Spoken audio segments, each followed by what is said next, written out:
Hey guys, Wes Streeting appeared on the Trevor Phillips show and faced tough questions about changes to the winter fuel allowance, which is up for a vote soon. The House of Lords Scrutiny Committee has criticised the government for rushing this measure through without proper time for examination, but Streeting defended the move, saying that the Conservatives have left public finances in disarray and that difficult decisions need to be made. Or a simple gaslighting exercise, for example, for the fact that they're going to cut a load of shit when the budget comes out, and this is basically their preconditioning warning. I think it is a tough choice, and we've had plenty of political criticism for it, I think, which demonstrates the political pain of it. I'm not remotely happy about it, and I'm not remotely happy about having to say to some of my constituents, I'm sorry that I'm going into work this week to vote for something that will take money away from you. I'm not going to do a kiddo. As well as opposition in Parliament, in Brighton, at the TUC conference, union leaders claim the government should raise taxes, such as capital gains tax.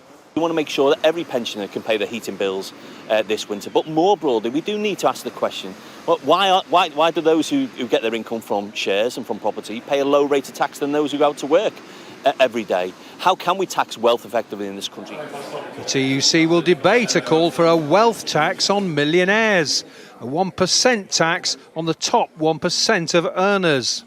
We're calling for the government to think again. I think it's really difficult when people don't understand the choice that has been made, when they don't understand why Labour have chosen to pick the pocket of pensioners rather than to do a wealth tax, then actually Labour need to think about that and change course. People genuinely do not understand why they have chosen that path.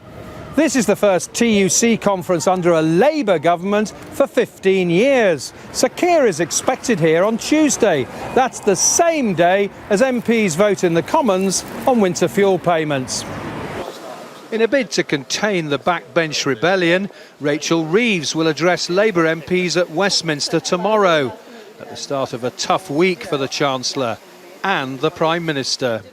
John Craig, Sky News, Brighton. Phillips grilled Streeting about the haste in pushing this through Parliament, suggesting it might be more about politics than economics.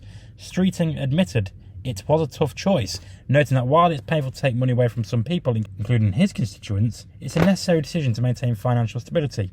He tried to reassure viewers that even though they're making cuts to the winter fuel allowance, they're still preserving the state's pension triple lock, free prescriptions and eye tests. Now I've been thinking, why would Labour make this decision now? Well, it seems like there are several possible reasons, and here they are.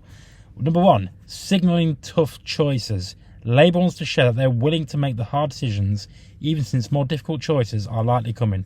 Making tough calls early could give them a room to make easier, more popular decisions later in the term. They're using their majority. Starmer has a huge majority at the moment, and Labour wants to use it effectively.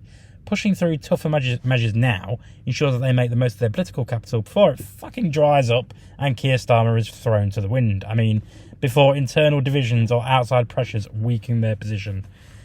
It could be just a matter of fact of Keir Starmer testing his party loyalty. This move could also be a way to test party discipline. MPs have been told that voting against this will lead to losing the whip. Some will abstain, but the leadership likely wants to see how big the rebellion is and how many MPs are willing to defy the party line. Blaming the Tories. Labour consistently frames difficult decisions as a result of the financial mess left by the Conservatives. The narrative of "we have to fix their mistakes" reinforces their position and helps deflect some of the backlash that they'll get from pensioners or others affected by the cuts. Ultimately, this decision could have political benefits. Labour might be using this as a trial run for the future, more significant cuts, or to test their control over the party. But let's face it, whilst it's a big deal now, it will likely be forgotten in a few weeks, because a week is a long time in politics, folks, remember? Especially after the vote happens and Parliament moves on to other issues.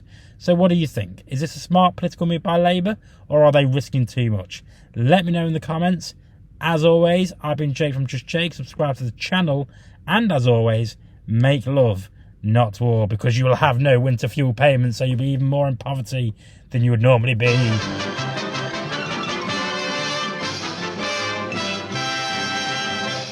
You actually made it to the end of the video. If you would like to subscribe to the channel, which, why haven't you already, is somewhere over there. And also, if you want to watch more videos, also check out over there. I've been Jake from Just Jake. See you later.